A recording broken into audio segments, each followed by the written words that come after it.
অখিল গগৈ ডাঙৰীয়া কিমান এজন ভাল হৃদয়ৰ মানুহ, কিমান মানৱতা থকা মানুহ, সেই কথাটো মই আপোনাক এক্সাম্পল মই দিব নোৱাৰোঁ, কিন্তু এই স্ক্ৰীনশ্বটটো আপুনি চাওক।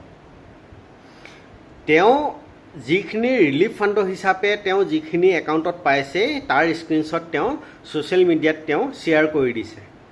আৰু এই মানুহজনৰ কথা যদি কোনোবাই বেয়াকৈ কয় তেন্তে সেইটো সহ্য কৰিবলগীয়া কথা নহয়। আৰু এটা কথা, যদি আমাৰ অসমৰ ডক্টৰ মাননীয় হিমন্ত বিশ্ব শৰ্মাৰ কথা মই কৈছোঁ, তেওঁ যিখিনি চিফ মিনিষ্টাৰ ৰিলিফ ফাণ্ডত যিখিনি টকা জমা হৈছে, আজি নিউজ লাইভত দেখি আছোঁ আমুকে ইমাক দিছে, স্ক্ৰীনশ্বট কিয় দিব পৰা নাই।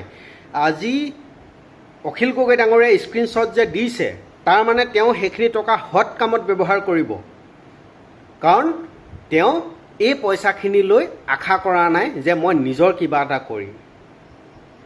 ইয়াতকৈ আৰু ডাঙৰ এটা এক্সাম্পল আমাৰ অসমবাসীৰ কাৰণে হ'ব নোৱাৰে।